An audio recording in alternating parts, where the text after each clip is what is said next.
Ukraina ortaýatyň doly möçberli çözüşiniň 4 ýylyny başdan geçirip 5-nji ýyla gadam bassy. Ýewropada 2-nji jahan uruşundan bäri dowam edýän iň uly we dowamly ýaragly çaknaşygy tamamlamak boýunça Birleşen Ştatlaryň ýol başçylygynda parahatçylyk gepleşikleri geçer. Türkmenistanyň döwlet medeniýetinde bu ýagdaýlaryň hiç bir barada habar berilmeýär. Ýurduň resmi pozisiýasy hem şo çaka çenli beýan edilmedi. 4 ýyl bäri Rus goşunynyň çödüşine garşy durýan Ukrain goşunlary soğukda agyr hüjümlerde öz pozisiýalaryny saklaýarlar. Rus goşuny asuda ýylatyň gyşky howa şertlerinde energiýa üçünçüliginden mahrum bolmagyna getirýän köpçüliklerin dron we raketa hüjümlerini her gije amal aşyrýar. Uruşyň başlanmagynyň 4-nji ýyl dönüminde Ukrainanyň ýaşaýjylary ýurduň dürli şäherlerinde we etraplarynda wepat bolondary ýatlaýarlar we olaryň hatirasyna geçirilýän matam çärelerinde gül goýýarlar hem şem ýakýarlar. Pedalaryň sany barada dürli maglumatlar bar. Ýakynda çap edilen hatawatlarda ölenleriň, yaralananlaryň we direksiz ýitenleriň sanynyň 1,2 million Rus raýatyna we 500-600 miň aralygynda Ukrain raýatyna barabardygy görkezildi. Türkmenistanyň hökümeti Ukrainada 2022-nji ýylyň fevral aýynda başlanan uruş barada resmi pozisiýasyny beýan etmedi. Döwlet medeniýetinde Ukrainadaky söwüşler bilen bagly hiç hili habar düýpden berilmeýär. Uruşyň 1-nji ýylynyň dowamında Türkmenistanyň prezidenti Ukrainanyň prezidentina garaşsyzlyk güni münasibetli ýüzlenipdi. Emal werançylykly uruşy agzamandy. 2022-nji ýylyň 24-nji awgustynda Serdar Berdimuhammedow resmi ýüzlenmesinde Volodymyr Zelenskiy saglyk Ukrain halkyna bolsa baht durnuklylyk hem awadançylyk arzu edipdi. Ýöne çykyşynda uruş we parahatçylyk sözlerini agzamandy. Ukrainada güýçli söwüşleriň we gan döküşüklügiň barýan wagtynda 2022-nji ýylyň 10-njy oktýabrynda Türkmen döwlet medeniýetinde Ukrainanyň Türkmenistandaky ilçesi bilen geçirilen söhbetdeşlik çap edildi. Emma onda da uruş agzalmady. Uruş Türkmen wekilleri tarapyndan ilkinji ýa-da resmi taýdan şol ýylyň oktýabr aýynyň ortalarynda agzaldy.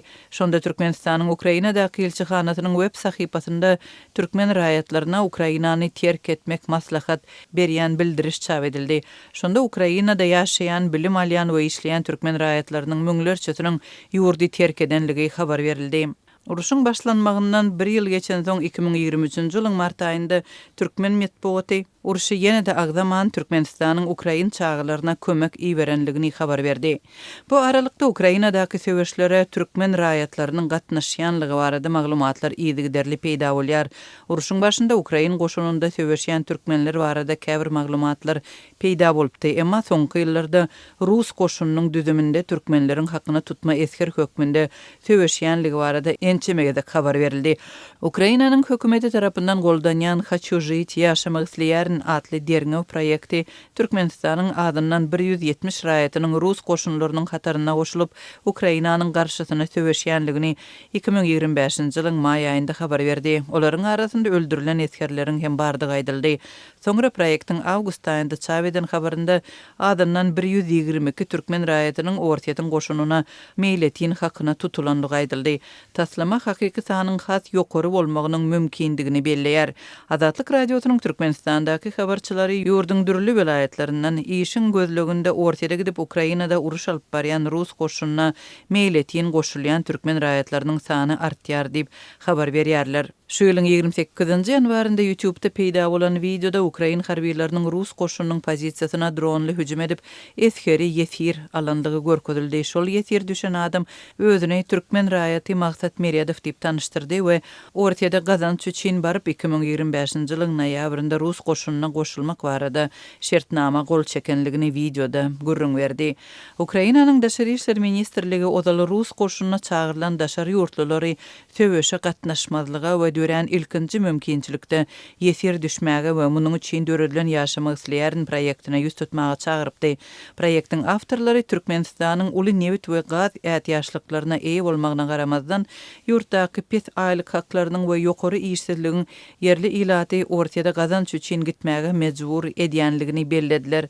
Türkmenistanyň hökümeti raýatlarynyň Ukrainadaky uruşa gatnaşýanlygy barada media maglumatlarynda çap bolýan habarlar barada resmi tesbir bermeýär. Çaknaşık milyonlarca Ukraynalıların öýlerinden göçmegine getirdi. Bütün Dünya Banky ortadan Ukraina garşy doly möçberli urşunyň 5-nji ýylyna gadam basmagynyň öňü tirasynda ýaýradan maglumatynda Ukrainanyň ykdysadyýetyny dikeltmek üçin 10 ýylyň dowamında 588 milliard Amerikan dollarynyň zerur boljakdygyny aýtdy. Ýöne ýurdy dikeltmek üçin urşuň gutarmagy gerek. Birleşen Ştatlaryň prezidenti Donald Trump'yň 2025-nji ýylyň ýanwarynda wezipä girişmeginden soň Birleşen Ştatlaryň ýol başçylygynda başlanan paraxaçylyk gepleşiklerinde häzire çenli aýdyň öňe gidişlik bolmady. Şol bir wagtda Ukrain häkimetleri şu hepdäniň ahirinde goşmaça gepleşikleriň geçirilmeginiň mümkindigini ma'lum etdi. Geçen hepde geçirilen gepleşikleriň dowamında Birleşen Ştatlaryň baş gepleşikçisi Steve Witkoff jikmejiklikleri ma'lum etmezden epesli öňe gidişligiň gazanylandygyny aýtdy we iki tarapyň hem ulalaşyga tarap işlemegi dowam etdirmäge razy bolandygyny söýdüne goşdy. Bir näçe aýlap dowam eden gepleşiklerden soň territoriýa meselesi esasy dawalaryň biri bolmagynda galýar. Ortada Ukrainadan harby taýdan basyp alyp bilmedik gün dogurdan bas tebitini bermegi talap edýär.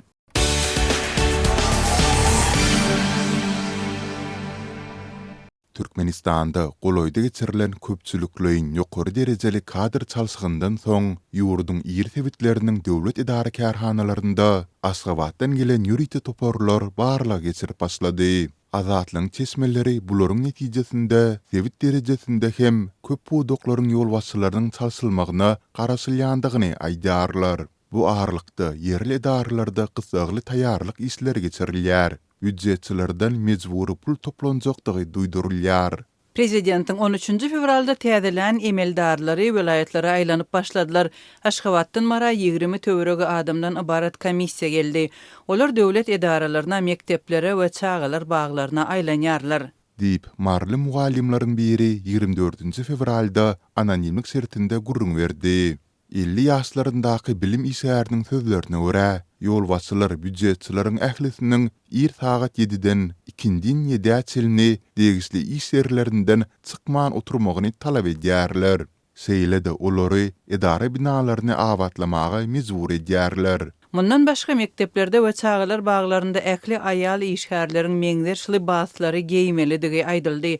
Büdjet edaralarynda bu ýyl at ýyly bolan üçin aýallaryň gül ýakalarynyň ýagny broşkalarynyň hem atyň nalynyň şekilinde bolmalydygy tapşyryldy. Indi gelýän barlyk hat petekden başga da gelin gyzlaryň ýakalaryny hem göz aýlamaly boldymy? Diýip söhbetdeşimiz nägileligini bildirdi. Ol ýol başçylaryň edaradaky ýeter etmezleri doldurmak we onuň öz sözü bilen aýdylanda barlykçylaryň gözüni ýumdurmak üçin hem büdjetçilaryň ýene-de mejburi pul tapşyrmaly boljakdyklaryny aýdandyklaryny sözüne goşdy. Döwletiň bir gözegçiligindäki mediasy sebitlerde hususan da häzir Mary welaýatynda dowam edýän barlylar barada maglumat bermeýär. Atlandyrylmasyzlygyny soran yerli resmiýetleriň biri bu barlyklaryň esasy maksadynyň Aşgabatdaky uly kadr çalşygyndan soň sebitleriň yerli ýol başçy düzümine hem täzelemekden ibaratdygyny aýtdy.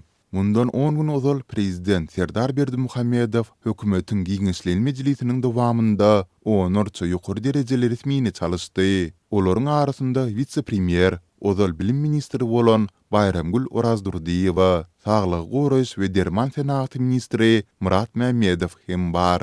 Seýlede hökümet başlygynyň orunbasary wezipesinden Mehmethan Çakiýew boşadyldy. Daşky gurşawy goramak ministri Çargeldi Babanyazov, adyk senaty döwlet birleşiginiň başlygy Begmurat Ataýew we ýene onurça jogapkär resmi wezipesinden boşadyldy. Emma sebäpleri aýdynlaşdyrylmady.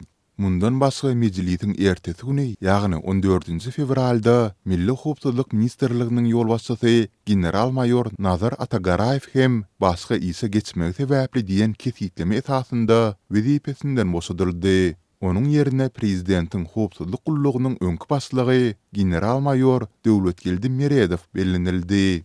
Yerli synçylar, durly ugurlardaky çeşmelerimiz hukuk goraýjy edaralaryň işgärleri 13-nji 14-nji fevralda geçirilen kadr çalşmalarynyň fonunda habarçylarymyza adamlaryň ýurtdaky demikdiriji siýasy ýagdaýdan çykylgysyz ykdysady çökünlükden gaty ýadandyklaryny, täze belenen ýol başçylaryň ýylatda umyt döretmeýändigini aýtdylar. Azatlyň kanun goruja darlaryndaky tesmeleriniň hem tasdiklamagyna görä, ýurdun basyndaky bir maşgalanyň hökmü rowan dolandyrjy sebäpli güýç gulluklaryndaky we goşundaky içki närazylyk, hökümete bolan ynamsyzlyk öňgörülip isidilmedik derejä çykypdyr. Azatlyň söhbetdeşleri ozallar hem uly kadr çalşyklaryndan soň bir näçe aýyň dowamında täze resmiýlerin sebitleri aýlanyp barlyk geçirendiklerini, emma gysga wagtlyk isçiňlikden soň ýagdaýlaryň öňkü durkuny dolanýandygyny we gözegçiligiň ünsden düşürilýändigini aýtdylar.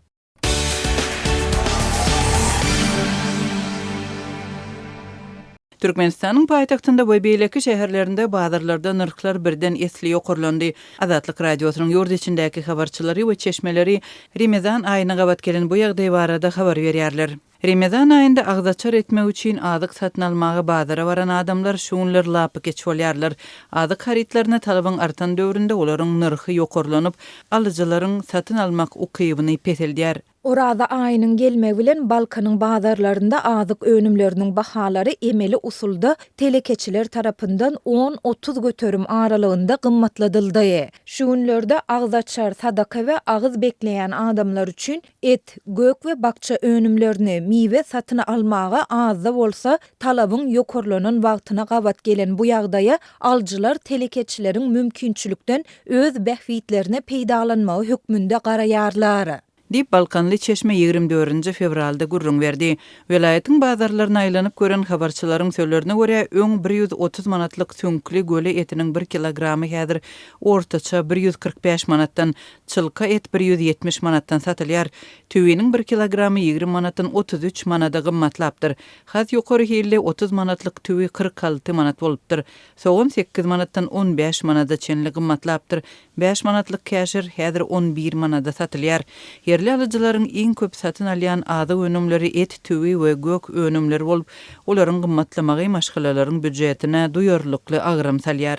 Türkmen başyly ýaşaýjy şu günler öz maşgalasynda 4 adamyň agyz bekleýänligini we şu aýda adatdakysyndan köp azyk satyn almaly bolýanlygyny Azatlyga gurrun berdi. Hem onuň sözlerine görä şu günkü bahalar bilen bagly madda çykdyjylar maşgalany aladalandyrýar. Köp maşgalada orada aýynda agzaçarlar üçin azyk önümlerini satyn almagy mümkinçilik bolman, olar orada tutup bilmeýärler. Dip ýene bir ýaşaýjy gurrun berýär. Şu günler bazarlardaky bahalara görä öň 25 manatdan satylan ýumurtkanyň bir gutusy 2 hisseden gowrak gymmatlap 58 manat bolupdyr. Ýurdun içinde öndürilen uwunyň 1 kilogramy 7 manatdan 10 manada çenli gymmatlapdyr. Bişen çöregiň bahasy 10 manatdan başlanyp 70 manada ýetýär. Azatlyň Aşgabatdaky habarçysynyň maglumatyna görä paýtagtyň bazarlaryndaky bahalar hem şoňa meňdeş. Türkmenistanda 2025-nji ýylyň başyndan beri iň pes aýlyk 1410 manat we pensiýalaryň iň pes möçberini hasaplamagyň biniatlyk ululugy 550 manat diýilip resmi derejede kesgitlendi, emma aýlygy has ujypsyz we pensiýasy 300 manatdan geçmeýän raýatlar hem bar. Üstesine haritlaryň we hyzmatlaryň ýygyderli gymmatlamagynyň arasynda şu ýyl ozalkylaryndan tapawutlykda aýlyklar, pensiýalar we döwlet kömek pullary ýokurlandyrylmady. Ýurtda işsizleriň sany barada resmi statistika çap edilmeýär. Azatlyk radiosu bilen anonimlik şertinde söhbetdeş bolan bazar satyjylary ýylyň dowamında telekeçileriň häkimetleriň nyrklary peseltmek talaby sebäpli maddi ziýany galýandygyny we onuň öwedini dolmak üçin bayramçylyklarda xaridar köpelende bahalary ýokurlandyryp çykdyjylaryny yapmak isleýänligini gurrun berdiler. Telekeçiler orada günleri Gurban bayramy we Nowruz günleri häkimetleriň çäklendirmeleri sebäpli özlerine ýeten ziýanlary yapmak üçin şu günler haritdary has gymmat satmagy tynanýarlar. Dip bazar işgara etdi. Azyk önümleriniň bayramçylyklary gabat gymmatlamagy her ýyl gaýtalanýar. Geçen ýyl orada aýynda ilatyň durmuş derejesiniň peselmegi sebäpli agzaçar sadaka berýänleriň sanynyň uzalky ýyllardan has az bolanlygy habar berilipdi. Şeýle-de şonda Azatlyň Türkmenistandaky habarçylarynyň beren maglumatlaryna görä bayramçylyklary gabat bahalaryň ýokurlanmagy bazarlarda alyjylaryň azalmagyna getirýär. Maddi mümkinçiligi gowşak bolan ilat köpçüligi döwlet dukanlarynda satylýan arzanrak haritlara garaşly bolýar.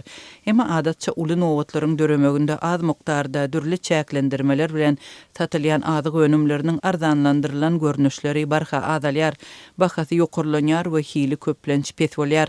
Türkmenistanda Remezan aýy şu 18 fevralda başlandy we 19 martda çenli dowam eder.